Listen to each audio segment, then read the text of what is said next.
Tiahuanaco, lieu de Dieu. Les mythes expriment la vérité de l'esprit. Ils n'appartiennent pas au passé. Ils sont des réalités que nous devons vivre en notre fort intérieur. La religion andine est basée sur le culte de la divinité, celle-ci masculine représentée par le soleil, qu'ils ont nommé Inti. Tiahuanaco fut fondé au bord du lac Titicaca, le lac le plus haut du monde, à presque 4000 mètres au-dessus du niveau de la mer, possédant la forme vue du ciel d'un puma, précisément l'animal sacré de ces peuples et représentant le savoir, la force créatrice et le sacré.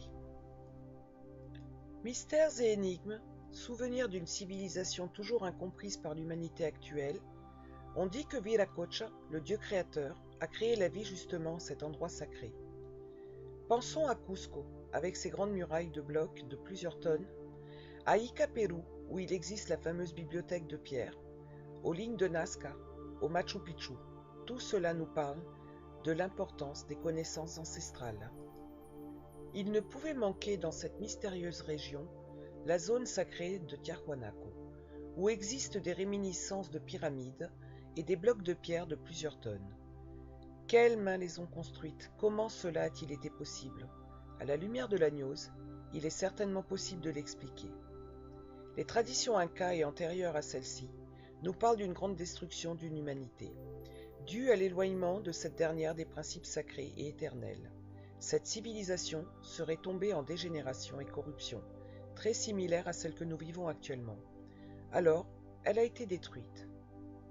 Mais comme dans d'autres traditions, on avait auparavant envoyé un messager pour prévenir et raconter ce qui se passait, et un groupe choisi avait été sauvé pour transmettre aux futures civilisations en cours de développement la connaissance, les clés et procédés nécessaires à pouvoir prétendre au statut de vrais humains.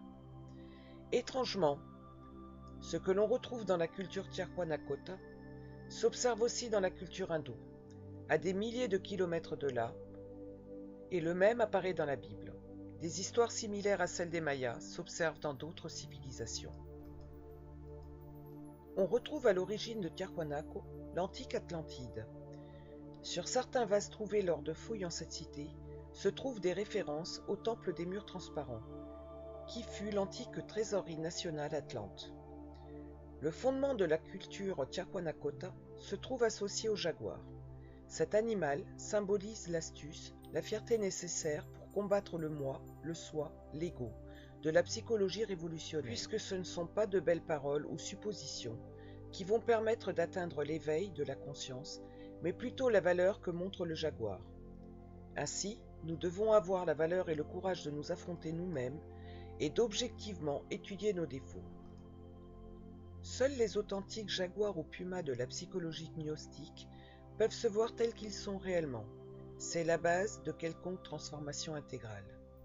À Tiahuanaco se trouve le temple semi-immergé, appelé ainsi car il se trouve sous terre, comme une invitation à descendre en nos profondeurs psychologiques pour travailler avec la racine du mal, afin de parvenir à l'éradiquer de soi-même.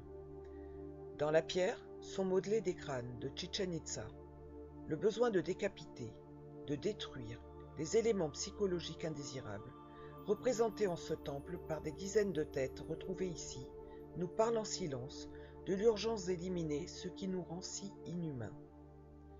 Tant en ce temple semi-souterrain comme dans celui de Kalasasaya, temple qui jouxte celui-ci, il existe des monolithes, c'est-à-dire des sculptures réalisées en un seul bloc de granit, avec des gravures sculptées ou modelées, quasi irréalisables, même encore de nos jours. Selon certaines hypothèses, les précolombiens connaissaient le secret pour rendre le granit modelable. Il s'agirait d'un sucre, d'une plante qui, une fois le granit trempé dedans, le rendrait plus malléable. Chaque bloc montre un homme puma, étrange symbiose ne pouvant être comprise qu'au travers des mystères ésotériques. Le puma est le royal être intérieur profond.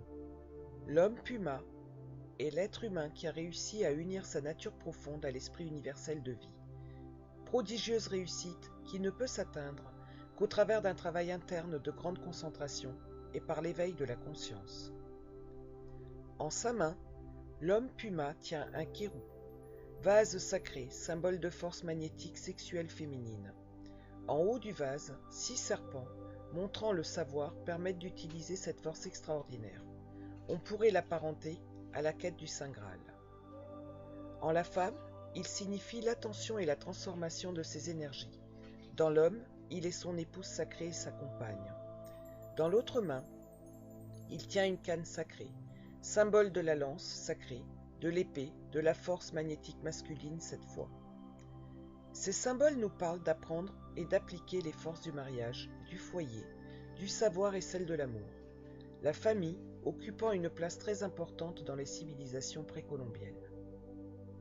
Le plus représentatif de cette transmission de savoir est la fameuse porte du soleil, réalisée en un seul bloc de pierre, pesant plus de 12 tonnes. C'est une magnifique pièce qui nous invite à pénétrer dans le savoir solaire, celui de l'esprit, du fort intérieur.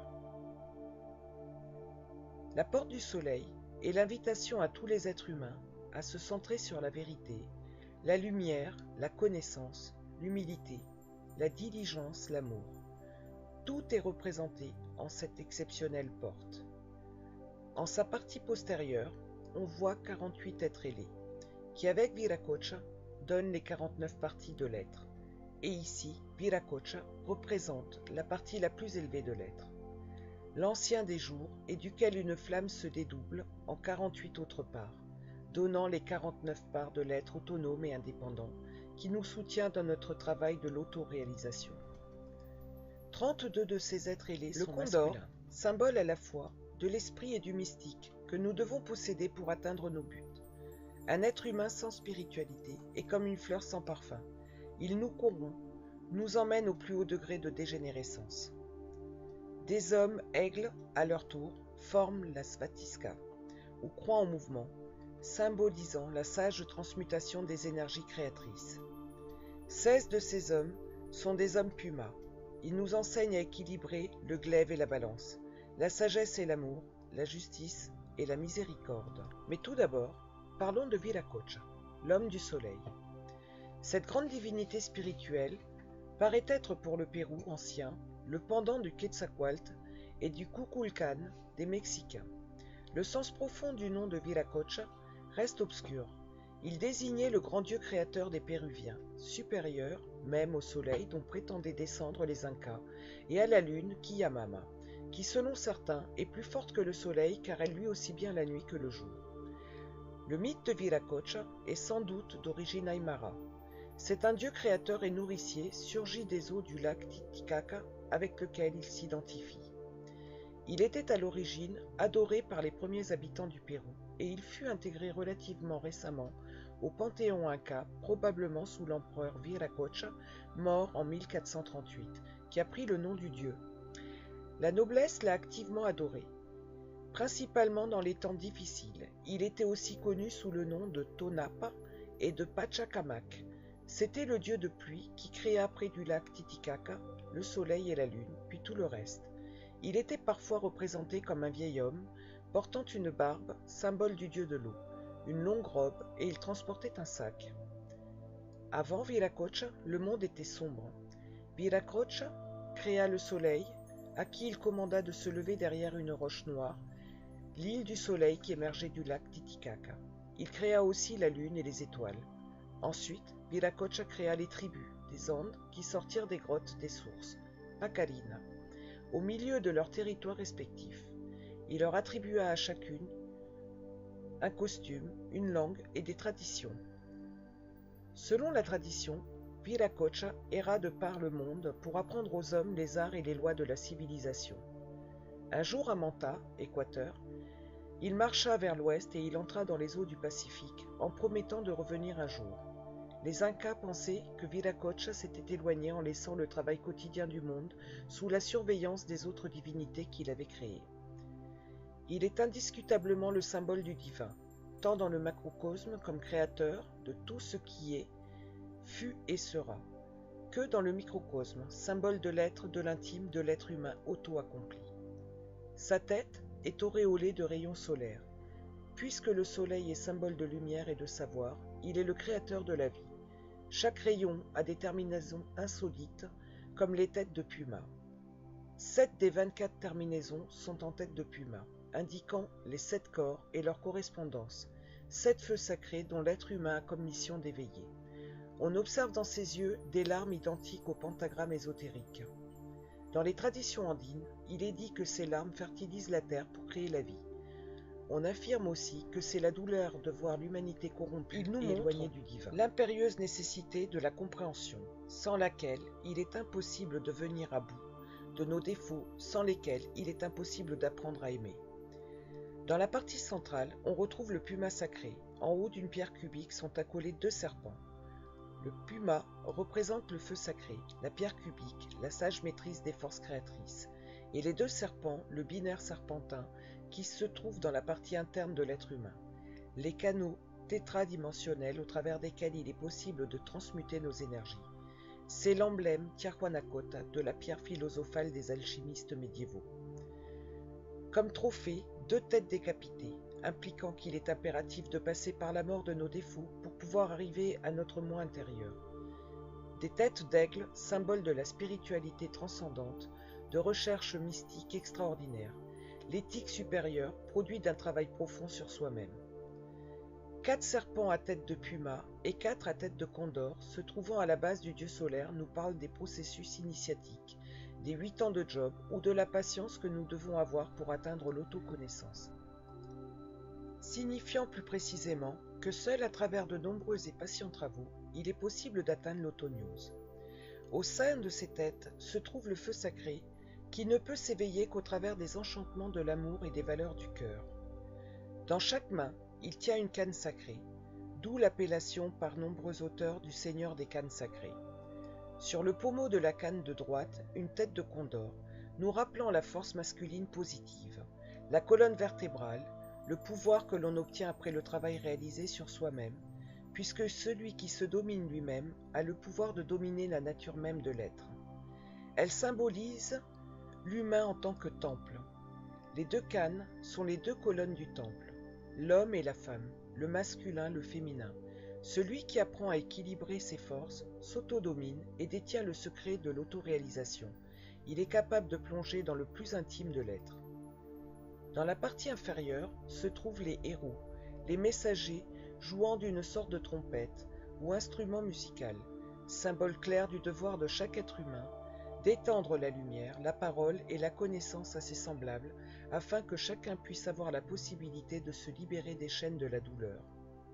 En servant de manière désintéressée nos semblables, en partageant humblement ce que nous possédons, la parole, en ce symbole de synthèse de travail de la conscience, tant à ses pieds qu'à sa tête, on retrouve le serpent puma, indiquant le travail avec le facteur, naître avec le feu de l'amour, et on remarque une tête décapitée en sa main, symbolisant la nécessité de mourir, d'instant en instant, de la dissolution des éléments indésirables, de la colère, de l'orgueil, la paresse et autres vices de l'humanité. Dans toute la culture Tiahuanacote, on retrouve cet emblème de l'urgence et la nécessité de mourir pour être, d'éliminer l'inhumain, le ténébreux de soi-même, que la base de tout est le travail et le possible développement intérieur. Les peintures et sculptures nous rappellent à chaque moment qu'il est possible de voir en Tiahuanaco l'origine de l'homme vrai, c'est-à-dire les clés pour prétendre se convertir du simple animal intellectuel que nous sommes actuellement en un authentique être humain. C'est pour cela que Viracocha ou Dieu solaire ou encore l'homme soleil donne origine à l'homme à Tiahuanaco. Viracocha peut nous convertir en homme solaire, en être humain empli de savoir et de sagesse. Le travail se fait en suivant les indications gravées dans ces pierres millénaires, témoignages et vestiges de l'histoire du monde et de ses civilisations, de la connaissance millénaire perdue par les actuels habitants, éloignés de la véritable histoire de l'homme et de son éloignement de ses connaissances premières. En s'éloignant de la nature des valeurs fondamentales, de la vérité du divin, l'homme s'est perdu. Faudra-t-il encore détruire combien de civilisations avant qu'ils le comprennent? Les Andins disent qu'il serait bon de sauver et de mettre en lumière le message de Viracocha pour le bien de tous.